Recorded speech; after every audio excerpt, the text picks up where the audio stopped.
Hello, friends. Welcome to the Soundbox. I'm your host, Candace Sessoms. I'm glad you're here with me today. Remember, you can follow or like the Soundbox wherever you're listening, whether on Substack, Spotify, YouTube, or Apple. Today is National Game Show Day, which means we're going to go far afield with a very different Soundbox episode. Today, we'll enjoy a game show called Truth or Consequences. This episode from July 29th, 1952. Enjoy!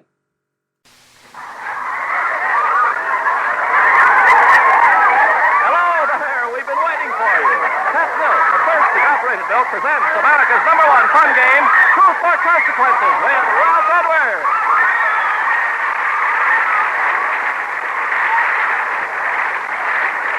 Yes, Truth or Consequences, transcribed and brought to you by Pet Milk, the first choice of good cooks, the first food for millions of sturdy, happy babies. And here he is, the star of our show, America's pet milkman, Ralph Edwards.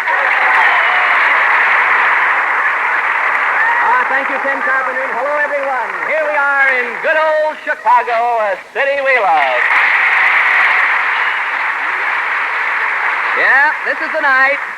This is the night when we learn the answer to whether a man locked in a soundproof room with plenty to eat, plenty of time to sleep, books, movies, and games to entertain himself can tell 1 week later when our show is on the air for a $1,000 prize. Mr. George Libner, our ex-Marine contestant, went into a sealed room last week at this hour at the Conrad Hilton Hotel here in Chicago. And since then, he has talked to only our 2 attendants stationed outside his door with whom he can communicate by direct phone. He has no watch, no radio, no television, nor any other means of telling time. Only his sense of elapsed time will tell him when to break a glass case in his room and press the button which will set off the gong here on our stage. Now, we gave him a 25-minute span of time, 8:30 Chicago time to 8:55. That's the time of our show here, 8:30 to 9. We reserved the last 5 minutes of the show so we could talk to him if he failed. Now, that was what we had written here, ladies and gentlemen, and we have some important news for you that is so startling it'll scare you when you hear about it. So don't leave your radios, because we want to tell you about the ex-Marine George Libner and about the gong and $1,000. I wonder what he's thinking of right now, huh? Well, we'll find out. First of all, let's have our first contestant here at our microphone here in Chicago. How do you do, sir? How do you do? What is your name, please, sir? Michael Graham. Hello there, Michael Graham. How are you? I'm very well. Where are you from? I'm from London, England. Good. What are you doing here in America? I'm just doing a tour of America, trying to get people to go to Europe and travel in Europe. Swell. Well, that shouldn't be hard. Well, it isn't too hard, thank you. Oh, that's good. Now, you are over here getting people to go to England. Sell me England. What can we see over there? Well, it's a wonderful place to go for vacation, and we're in the travel business over there. Certainly. And these English buses were over here the other day. Were the Piccadilly buses? Yeah, that's right, yeah. All the same deal. When Ms. Edwards and I were in London, we got a great drive out of the buses. It's a joke, great drive. Hey, got it, you know? All right, Mr. Graham. Cracker? No. No. All right. I have a question for you. And do you know much about baseball? Well, I no. Yeah. All right, now here's the question. Truth or consequences, you know? Just an American version of the old English game. Be honest, old chappie, or the circumstances may prove to be rather provoking. Query. All right, here's the question. In baseball, if he doesn't know baseball, what is this? We've got you, Mr. Graham, to begin with. Might as well blow Beulah now. He's never going to get this. Go ahead. All right, here's your question. That's in case. In baseball, the distance between second and third base is the same as between first and second bases. Yet a runner traveling at the same rate of speed between each 2 bases takes longer to go from second to third than from first to second. Why? There are 4 bases actually, home, first, second, and third. And although they're even in distance, it takes longer to go from second to third. Why? There's a shortstop between second and third bases. American joke, it means that. Do you understand it, Mr. Graham? Frankly, no. It was a jolly joke, wasn't it, really? Well, you have to tell the truth, so you must endure the circumstances. Yeah. All right, here's your consequence, Mr. Graham. We're going to flash a movie on this big movie screen here. It'll be a film of the most exciting parts of a World Series baseball game, the Yankees and Giants of the 1951 series. Now, your consequence is for you, an Englishman, to give us a play-by-play report of this American baseball game, see? Impossible. It'll be fun trying. Now, pretend you are the announcer. Wilfred Pickles or somebody. Isn't that the name of the boy? Wilfred Pickles and Abigail All right, now you start, we'll start the movie, please. Now you proceed with your announcement. I'll get my head out of the way. Well, ladies and gentlemen, here we are at a baseball game in America, and The game's half over. The guy's the second already. there's a man standing there. Oh, there's another one there, too. One man threw a ball, and another fellow apparently hit it, and he's running now. Now somebody else is throwing the ball. When did he hit his win? A bat. Yeah, good. What's happening now? I have no idea at all. Well, anyway, ladies and gentlemen, everybody's throwing the ball now. And, now the man's thrown his bat away. Now they all seem to be wandering around. I suppose the game is now finished, and doesn't seem to be any scoreboard. Oh, there's somebody else batting now. And the man's throwing it, and the other fellow hit it again. And now he's running, and rather slowly, and somebody just caught the ball. And now somebody else is running. And everything seems to be... Around which base? Where? What, around what? Now, this man's out in the middle, Right in the middle, and he throws, and somebody... Do you think he's the catcher or the pitcher who just threw that ball? He's the bowler. The man, he's bowling to the batsman. And Scores 200 to nothing, isn't it? somebody's raising his hat in the audience. Well, that's exciting, isn't it? Number 6 hit the ball, and he's running along. He's reached a little pillow, and Happens to be first base. All right, that's wonderful. Give him a shot. Come up here.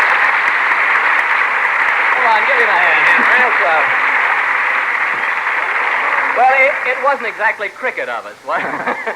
I'd like to see some of the members of our American audience here try to describe a cricket match. It'd really be. You were wonderful, though. I knew exactly where I was every moment. I was standing right beside you over here. All right, now, so that you may be able to take your own movies of our American pastime this summer to last a lifetime, Pet Milk wants you to have this Bell & Howell 8mm motion picture camera. There you are. How about that, Mr. Graham? That's wonderful. Now, you'll also enjoy these 6 large cans of Pet Milk, too. Thanks for playing Truth or Consequences with us. Thank you very much. Goodbye, Mr. Graham. Thank you. Remember to stand by to find out the news about our ex-Marine in the sealed room. First, Mr. Ken Carpenter for Pet Milk. Fixing good, nourishing meals day after day is really work. But most any woman will tell you she doesn't mind it as long as the family likes what she cooks and tells her so. And compliments do seem to come oftener to women who cook with Pet evaporated milk. There's a wonderful difference in foods cooked with Pet milk because there's a difference in the milk itself. All the richness, all the natural goodness that's in a full quart of good, sweet country milk is concentrated in a single pint of Pet milk. That's because more than half the water has been taken out by evaporation. So, of course, what remains is concentrated milk, which is bound to add extra goodness to favorite family foods, extra wholesomeness, too, and at low cost, because Pet milk costs less generally than bottled milk or any other form of milk. Get the habit of cooking with Pet evaporated milk, and see if you don't get more compliments on the food you fix. It happens pretty regularly to the good cooks who cook with Pet evaporated milk. Time to play Surprise Consequences. This is the weekly spot on our show where we surprise members of our audience with many things. Now, we may surprise you with something you've lost, misplaced, wished for, or forgotten. Or it may be an old friend or relation coming down to the audience. Hello, good people. How are you? Hello. Seems I was by this way before, huh? You're nurses? Are you all nurses here? Presbyterian Hospital. Presbyterian Hospital. That's swell. We're always happy to have nurses in our program. Or it may be an old friend or relation, as I say, that we surprise you with when you're least expecting them. Whatever it is, or whoever it is, will give you a jolt you'll remember for a long, long time. Now, let's see. Be sure and send in any suggestions you have on how to surprise people you know who are in the vicinity of our broadcast. Now, I'll bet most of you have items belonging to friends who have long ago forgotten that they left these articles with you. Write and tell us about them. Now, let's start in our audience here. Hello, how are you? Fine, sir. What is your name? Patrick O'Donnell. Patrick O'Donnell. Oh, that's a fine, pretty name. My goodness. Do you have a dog, Patrick? No, sir. You don't? Did you have a dog? Yes, sir. Well, what happened to him? She died 2 weeks ago. Is that so? Well, tell us how you got this dog. I got it one morning when I was going to church. How did that happen when you're going to church? Well, she was laying down on the sidewalk, and I picked her up and brought her home. Well, Isn't that wonderful? Did you just pick her up right away and bring her home, or what? Well, I had to go home and ask my mother permission. Then I went back. And that's just too heavy to carry, so I went home again to get a buggy. Then I went up again. How far was it from your home to the church steps? What? 1 mile. Oh, my goodness, you did a lot of walking for that swell dog, and then she died, huh? Yes, sir. Just 2 weeks ago. Uh-huh. I see. Now, what breed was she? Collie. Mm-hmm. Well, goodness gracious. When she was a puppy, did she look anything like this dog that we have here now? Oh. I didn't see her when she was a puppy. Oh, that's right, you didn't. But isn't that a beautiful collie puppy? Sure is. Isn't that it? Hang on to it, Pat, because that's your dog now. Thanks a lot. Isn't she beautiful? Yes, she is. The real thoroughbred, pedigreed collie puppy for you, okay? Yeah, thanks a lot. Oh, you bet. Incidentally, we found out about Pat here. The American Veterinarian Medical Association awarded him a special humane citation for his work with Queenie, the dog now gone. Well, we want you to have this puppy to take the place of Queenie, and here's a supply of rival dog food to feed him. Of course, you can have a pet milk dog here, too, you know. All right, I'm sure you'll love this little fella just as much as you did Queenie. You two have a lot of fun together now, won't you? Yes, sir. All right, this is surprise consequence number 1 tonight here. Now, let's see. Oh, me, oh, me, oh, me. Whom shall we talk to next here? Hello, what is your name, please? Doris Ordman, Miss. Mrs. Doris Ordman. Hello, Mrs. Ordman. How are you tonight? Fine, having Good. a wonderful time.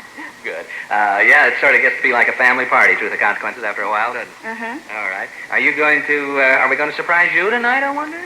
Well, not that I know of. Well, we won't if you can tell us who this man is over here. Hello, don't tell me your name. How are you? Oh, pretty good. This is Jim Dandy tonight. You're not Jim Dandy. No, I'm Peachy. Stand up, will you, sir? That's it. Now, would you stand up, please, Mrs. Ordman? How about it? Have you ever seen this gentleman before? No, only sitting here. Uh-huh. How about it, sir? Have you ever seen this lady before? No, not at all. It's very interesting. I could have sworn that you had now. Aren't you Ronald Berger of 5555 Everett Street, Chicago? That's right. 24 years old? That's right. You're co-manager at Rondell's Men's Store? That's right. You're quite a dancer? Oh, rumba dancer. Should I go on, Peachy, or shall I... Are you willing to admit that you have seen this lady before on a very important occasion in your life? No, I don't think so. What do you think now, Miss Ordman? Well, he lives across the street where I used to live when I was single, but... At 555 Everett Street? That rung a note, did it? Yes. Well, if you don't remember the occasion, you'll have to take my word for it that you were both together in a certain place. Come up here, Mr. Berger, Ronald. At a certain place at one time. Now, it's up to you to guess where that was. Now, do you think you can guess where that was? Folks, this is Ken Carpenter on a backstage microphone.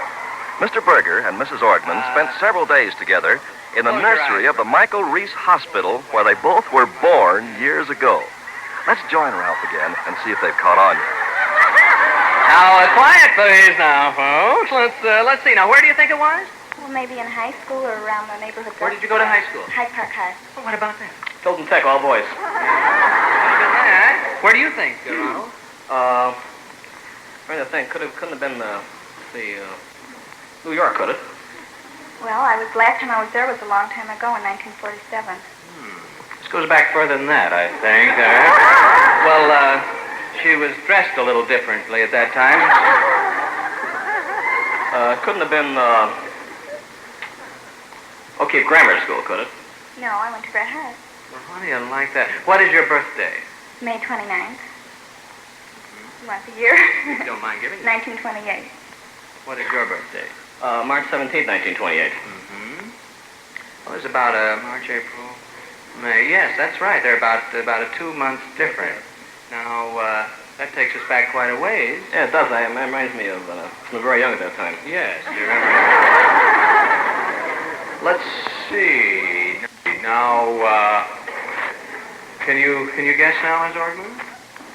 I have no idea. Were you in the hospital very long at birth?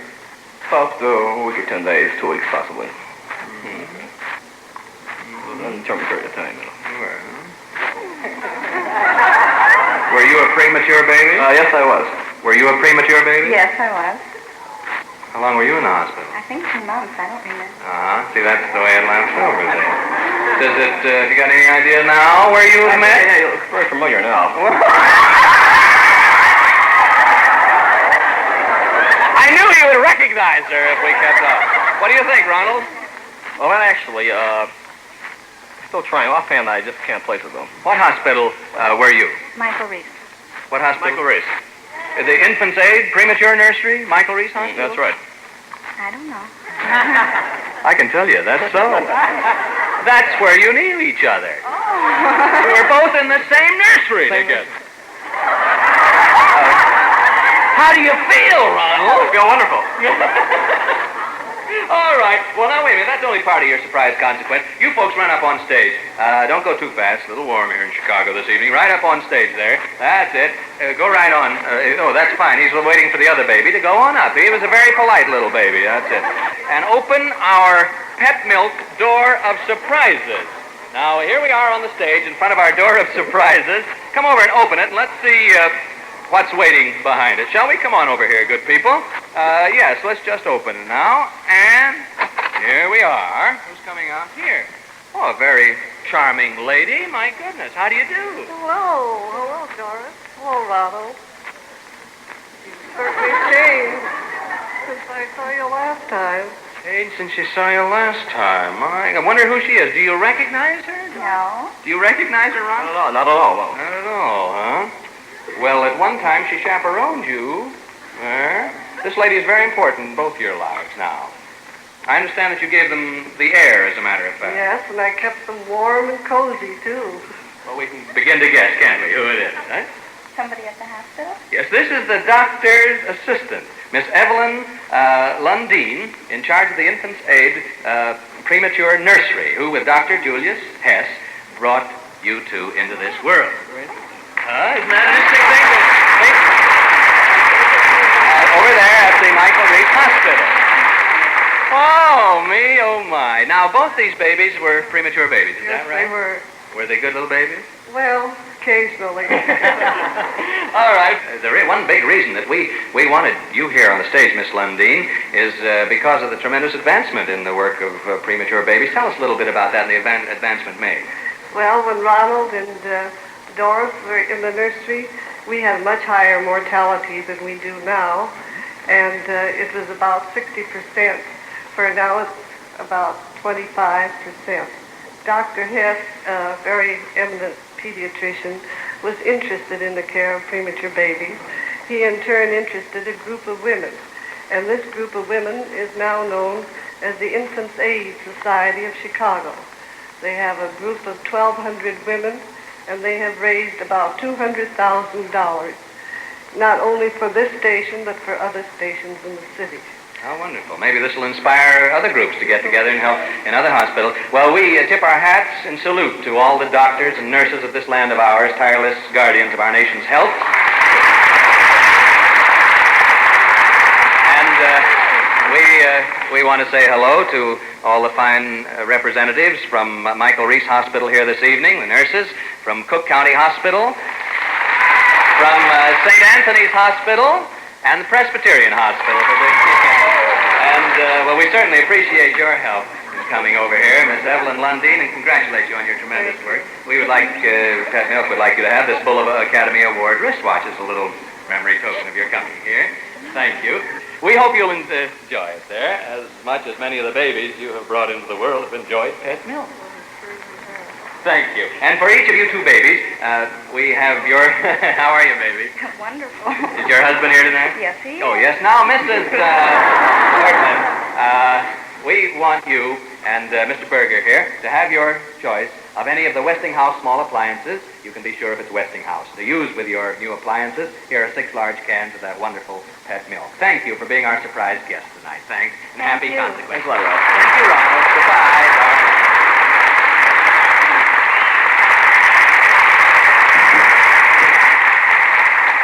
Here is Ken Carpenter. Ken? Ever so often, you'll hear some proud parents say, "Our baby hasn't been sick a day. We sure are lucky."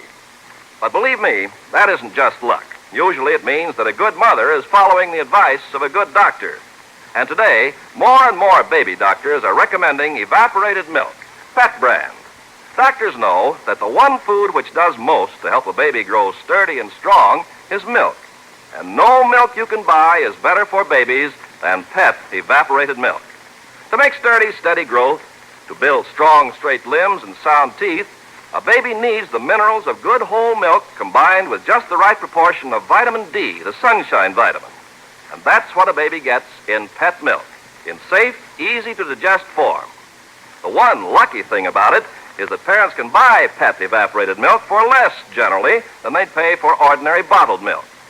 If you're expecting an addition to the family, ask your doctor about Pet milk, the first evaporated milk, the first food for millions of sturdy, happy babies. All right, now, ladies and gentlemen, it's been 25 minutes since the show began. Now, the time limit, that is, when Mr. George Libner, the ex-Marine, was to have rung our bell and win $1,000 for deducing the 25-minute time period with a full week in between. Now, we have some news that is truly startling. 3 minutes and 45 seconds before we went on the air here this evening, a bell rang on stage here at the 8th Street Theater in Chicago. Our audience let out a big groan and said, "Oh," because they knew that the ex-Marine, George Libner, over in the sealed-proof room over at the Conrad Hilton, had not won his $1,000. Now, we have to play this straight to the line, because if we don't, there's no reason for truth or consequences. If it comes 3.5 minutes before, then he has not fulfilled the bargain that we set on this stage. Now, he does miss the $1,000, but as I always say, this is truth or consequences. No one ever comes out on the wrong end. So let's right now get ready to tune in, engineers. Let's tune in George Libner over at the Conrad Hilton Hotel here in Chicago. Hello, George Libner, in the truth or consequences sealed room at the Conrad Hilton Hotel. George? Yes. How are you, fella? I don't know. I'm laughing. I'm just laughing to keep from crying. I missed it by about 3 minutes. Yes, George, that's the absolute truth. Now, I must say that is incredible. I said last week, George, I honestly hope you make it. And in truth, I did. Now, how did you keep time? I mean, the basic way I kept time was when I got to the room, we had a small recording machine, which I noticed, and one of the things I did notice, it had 78 RPMs on it, 33 and a third, and 45. But also looking through the records, I noticed it had a timing on one of them, which was 3 minutes and 3 seconds. So I started playing that when I got to the room Friday. Great. I played that. How about that, ladies and gentlemen? That's good. All right, George. Now, how else did you tell time? Well, there are many ways. I finally perfected, up to a point, a little hourglass. I took the sugar, kept the sugar rather from the coffee that they had given me, and I finally had made a little funnel out of paper and timed that down to about 18 minutes, which I ran that for quite a while. Well, I also had to add powder to the sugar because it would absorb the moisture in cake and so forth. But anyway, I did work that for a while. That didn't work too well after it seemed to absorb most of the moisture in cake, so I didn't use that. Those Marines really got to think, don't they? I mean, yes? One of the best things I did time was our movies. We had these reels. Yes. Of course, I timed those to slow motion, which gave me about an hour and 10 minutes. How did you time? By counting or by the... By the record. See, the record was the basic thing. Oh, yes. Every complete cycle, every time the record would start over again, of course, it was by hand, the record. The machine. It was manual. I understand. So every complete cycle was 3 minutes and 3 seconds. I timed everything by that. You really haven't been lonesome then, have you? No, I wasn't. I had a wonderful time here at the hotel, really. You bet. Well, we certainly want to thank the Conrad Hilton Hotel management for being so wonderful. It was great food, wasn't it, fella? Wonderful, excellent food. My goodness, I think I've gained 10 pounds. What about your sleeping? Sleeping was very comfortable. Of course, I didn't get much of it, you understand. That's what I mean, not the facilities. I know they're comfortable. But the air conditioning was terrific. I understand the boys telling me it was awfully hot out on some of those days. They would come and they would kind of linger around. Of course, they weren't allowed to stay in here very long, but they'd stay in here just a little longer. I knew they were trying to get this cool air that I had. Did you get a little stir crazy in there? Well, I played that record about 3,000 times, the same one. It was the September song. It's a September song. Yeah. You'll just write that month off your life, won't you? You know it. Well, now, look, anything else you want to tell us? Because I want to tell you something. Nothing. I do want to thank the Pet Milk people for giving me this chance. Of course, I'm very sorry I didn't make it, but then it was my fault. I slipped up somewhere along. Well, I want to tell you, very accurate account. brother, when you get within 3 minutes and 45 seconds over a week, I could say nothing truthfully, but that is an amazing feat, and that you are an exceptional man. Now listen, you are a tremendously wonderful sport, and I'm truly sorry you didn't win that $1,000, but your consolation prize is very good. Now that you've come out of comfortable cold storage, we're going to put you into a deep freeze with this 12-foot Amana freezer we have for you, with a 430-pound capacity, manufactured in the century-old Amana colonies in Iowa. Amana will send a monthly bulletin telling how to make life more pleasant with your Amana freezer. And though you have already had a relaxed vacation, Pet Milk is going to continue your vacation by putting you on a luxurious 300-mile-an-hour TWA Transworld Airlines Constellation and fly you to the fabulous Flamingo Hotel in Las Vegas, Nevada, whenever you want to go. Okay? Wonderful. Now, as a further consolation cash prize, Pet Milk is awarding you $250 in cash. Okay, George? My goodness, I have to say. I appreciate that more than the 1,000, I think, for some reason, because I didn't expect that. And thank you very much, Mr. Reddick. Thanks to you, George Libner. God bless you. Good night.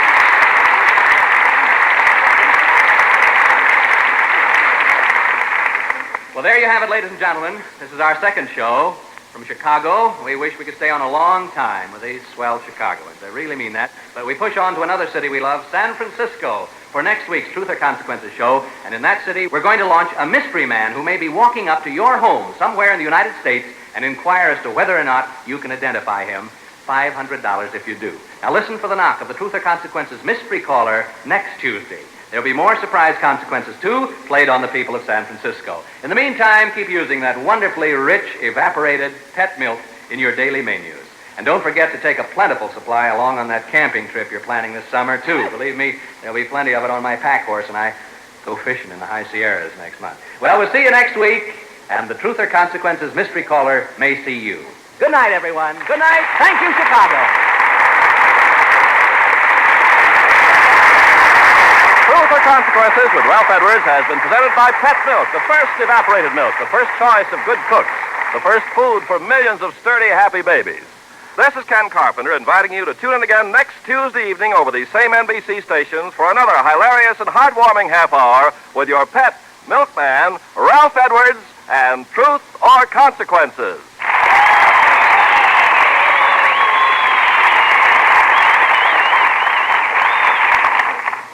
Suppose you and your husband agreed to live within a budget, and then, suddenly, impulsively, you spent money beyond your means. What would you do? How would you tell your husband?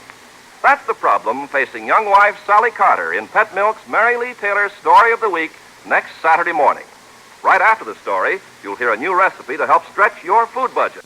It's Mary Lee Taylor's Recipe of the Week for savory beans and meatballs, a delicious low-cost dish that's been voted tops by husbands. Tune in sure to NBC for this big double feature Pet Milk Mary Lee Taylor program. Tuesday Means Mystery with Mary Craig, confidential investigator, on NBC. Born in the mid-70s, I'm a Generation X. And it's said of my generation that sick days always consisted of Campbell's Chicken Noodle Soup, 7-Up, and The Price is Right with old Bob Barker.